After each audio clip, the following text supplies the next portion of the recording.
મારું નામ જયસુખભાઈ બારૈયા, હું સુરત સિટી ખાતે પોલીસમાં ફરજ બજાવું છું અને સુરત સાહેબ બારૈયા પરિવારના પ્રમુખ તરીકે પણ કામગીરી કરી રહ્યો છું.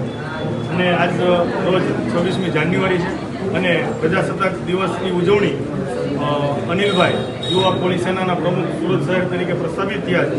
અને માનનીય શ્રી વર્ષોત્તમભાઈ સોલંકી જેઓ ગુજરાતના કોળી સમાજનો ક શીખવાડ્યો છે, એમના સાનિધ્ય નીચે એમના પુત્ર શ્રી દિવ્યેશભાઈ સોલંકી યુવા પોલીસ સેનાના પ્રમુખ ગુજરાત રાજ્ય અને એમના માર્ગદર્શન નીચે સુરત ખાતે યુવા પોલીસ સેનાના પ્રમુખ તરીકે અનિલભાઈ કોળી પટેલની વરણી કરવામાં આવી છે. અને એમને ખૂબ સરસ વિચાર આવ્યો છે અને સેવાકીય પ્રવૃત્તિની અંદર હર હંમેશ અગ્રેસર રહી સામાજિક રીતે, આર્થિક રીતે અને દરિયાપટ્ટાના જે કોળી સમાજ છે એમના માટે યુવાનોમાં જાગૃતતા લાવવાનું એમને અભિયાન પૂરું પાડેલ છે અને સરસ એવી કામગીરી કરે છે. અને જ્યારે પણ કોઈ પણ જગ્યાએ દેવાનું આવે અથવા તો માંગવાનું આવે સમાજ માટે તો કહેવત છે ને, મરું પણ માંગવું નહીં, મેં અપને તન કે કાજ, પણ પરમારથને કારણે મને માંગતા નહીં આવેલા જ. આવા સૂત્ર સાથે અનિલભાઈ જ્યારે સુરતના કોળી સમાજની અંદર હરેક યુવાનોનો આઇકોન તરીકે કામ કરી રહ્યા છે. તો અનિલભાઈ માટે મારે 2 લાઈન કેવી હોય કે લહેરો સે ડરકર કશ્તિયા કભી પાર નહીં હોતી, અનિલભાઈ કોશિશ કરને વાलों की कभी हार नहीं होती. आपको अभिनंदन भाई.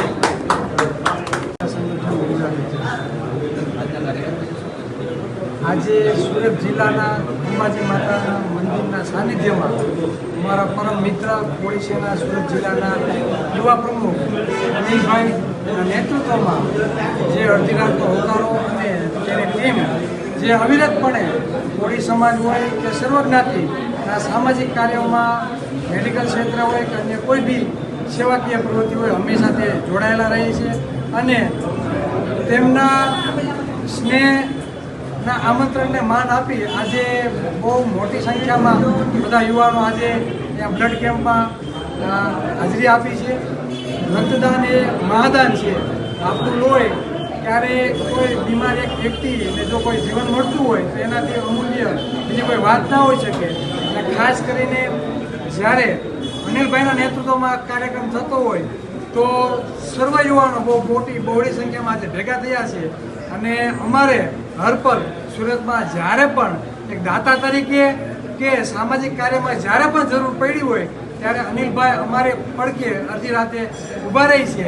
અને આજે ખૂબ જ આનંદ થયો કે પહેલી વખત જ્યારે તે બ્લડ કેમ્પ કરી રહ્યા છે તો બહુ બહોળી સંખ્યામાં અને માતાના સાનિધ્યમાં જ્યારે કાર્યક્રમ હોય ત્યારે બધા હર્ષ અને ઉલ્લાસ સાથે આજે અમે બધા ભેગા થયા છીએ અને બ્લડ કેમ્પનું આયોજન કર્યું છે. લોકોને એક જ સંદેશ કે સામાજિક કાર્યક્રમ હોય કે સેવાકીય કોઈ બી પ્રવૃત્તિ હોય તો માનવતાના દ્રષ્ટિએ કે ગૌતમ બુદ્ધ જે માનવતાનો સંદેશો આપ્યો છે, જે કોળી સમાજમાં જન્મેલ છે, તો એક માનવતાના નાતે જ્યારે સામાજિક પ્રવૃત્તિ હોય ત્યારે આપણે એકબીજાને સાથે મળી સમાજની યુનિટીની તાકાત બતાવી અને સેવાકીય પ્રવૃત્તિમાં આપણે ભાગ લેવો જોઈએ.